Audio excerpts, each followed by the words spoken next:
Okay, so I just got back from the attic, found this. My favorite book. This is my favorite book. No joke, I have read this book 30 or 40 times.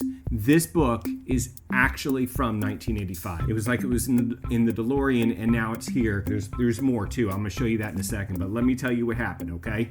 In last week's video, I talked about how I was completely oblivious to, I'm going to put this down because it's kind of awkward, but I was completely oblivious to 3rd, 4th, and 5th grade. I think I was oblivious to 2nd grade too.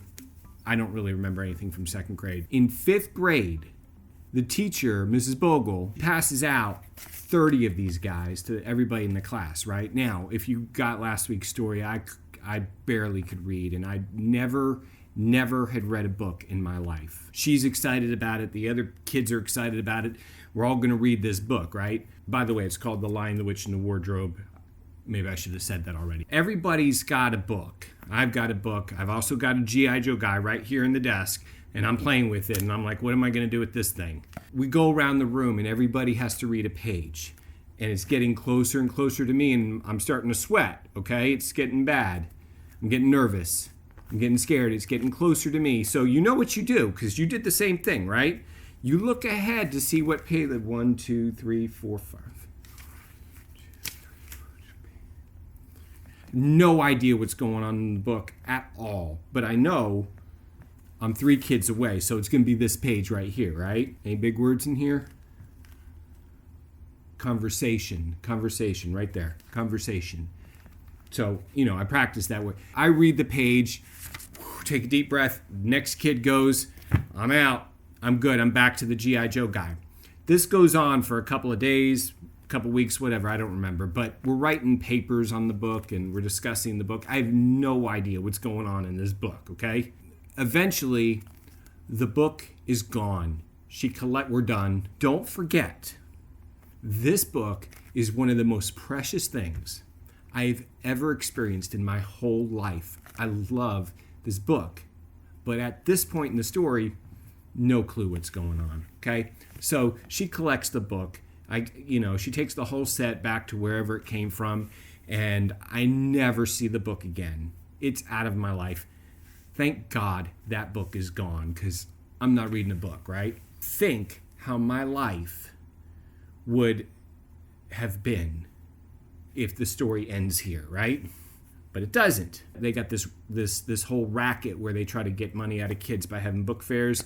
Man, did we not know about Amazon. For the price of an eraser at the Scholastic Book Fair, you could buy a whole book on Amazon. I had enough money for the eraser. I bought the eraser. I had the quarter in my pocket, and I bought the eraser. And I think the eraser broke like 5 seconds later. This other kid, he brought like $20. Hold on. I think the price tag is still on it. Yeah, right there. $16.95 right there. Sorry, I messed up the whole dramatic intro with this.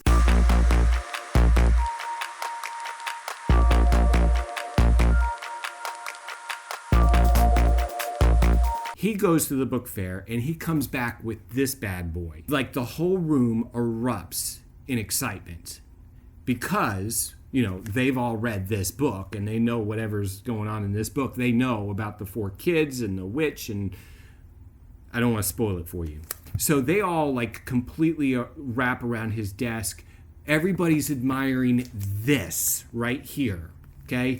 Nobody cares about my little eraser. I'm over there with it, and I'm filled with so much jealousy looking at him, and all the attention, all the girls are around his desk, and they're oohing and ahhing over this thing right here. I think to myself, man, I wish I had $16.95, right? Okay, so I'm going to fast forward a little bit. 6 months, 3 months, I don't know, whatever. This kid comes to my house, and he borrows, which was very common back in the 80s. He borrows one of my G.I. Joe toys, a little boat, little blue boat. I can still see it right here, little blue boat, okay? He borrows it, and every day at school I ask him, can I have my boat back? Can I have my boat back? Are you done borrowing my boat? Can I have my boat back? He keeps putting me off, and I'm starting to think, man, I'm never going to get this boat back. One day, my family's leaving to go on vacation. We're going to Sanibel Island. And on the way out of the neighborhood, I asked my mom if we could stop at that kid's house. I forget the kid's name. It wasn't Dominic. But I asked her if we could stop at that kid's house so I could get my toy, because it was a boat. We're going to the beach. It'd be so cool to have a boat at the beach, right? We go to his house. I knock on his door. He opens the door. He's completely surprised to see me, like I didn't know where he lived, right? I said, can I have my boat back? Okay. So apparently I'm not very bright. You might have seen last week's video. I should have seen the writing on the wall. The boat was gone. It wasn't coming back, right? He's still playing along. So he says, come on. He takes me in his room. We go in there, and he can't bluff anymore. He's got nothing. He's like, all right, I lost the boat. But you can have anything in this room that you want. And the room was like a complete mess. And I'm like, anything? It's like I just went to a toy store, you know? So I'm looking all around. There's like broken Star Wars toys on the floor. There was a truck, G.I. Joe toys, right? And I look over on the desk, and here it is. I look over on the desk, and there's this thing. It's sitting right there. I no idea what this is about. I don't know anything about the four kids or the witch or the professor or the Mr. Tumnus. I don't know anything about Mr. Tumnus, right? So this is on the desk, and it occurs to me, if I got that, all the kids at school, they'd like me too. So I slowly walk over to the desk and I pick it up, and I'm thinking, he's not going to go for this. It's $16.95 and that little boat was like $3. There's no way. I pick this up and I say, what about this? Can I have this?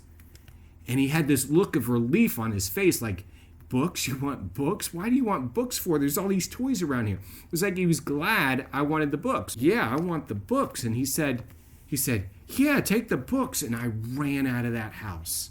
And I jumped in the back seat. My mom turns around. She's like, what is that? It's like, books. She was completely shocked. She's like, where's the boat? I said, I don't know, but I got books. Sat in the back seat of that car, and I opened up this book right here. I opened up this book. It wasn't falling apart back then. It's been a long time. So I open up the book and I start reading, and I hope I don't get a copyright violation, but I'm going to read like the first sentence here. Once there were 4 children whose names were Peter, Susan, Edmund, and Lucy. This is a story about something that happened to them when they were sent away. All right, I'm done. But you get the idea. Man, my heart fell in love with this book. I've read this book probably every year since then, at least once. I've read this book like crazy. I've read all these books, and I love the Chronicles of Narnia. And they're a part of who I am. They've made me, C.S. Lewis and the words he put in these books made me who I am today. Think about how close I was to never having this beautiful thing in my life, because I took it for granted. I didn't care about it at the time. So here's my question for you. What gift is God giving you in your life right now that you are completely oblivious to because you're focused on, a G.I. Joe guy that you're playing with? What is God doing in your life right now that you're completely missing out on? A lot of times we feel like God's not working in our lives, but He is. He's working in these quiet little subtle ways that we don't expect. I never expected this book to be something so profound. I was ready to just toss it and throw it away. It didn't mean anything to me. It couldn't compete at the time with the amazement of a G.I. Joe guy. What is God doing in your life right now? He's doing something beautiful and amazing in a very subtle way. In the comments below, I would like to know what your favorite book is from your childhood. What is your favorite book from your childhood? Put all that in the comments. Subscribe to this channel. Check out our other YouTube channel, Laudare. Thanks for watching.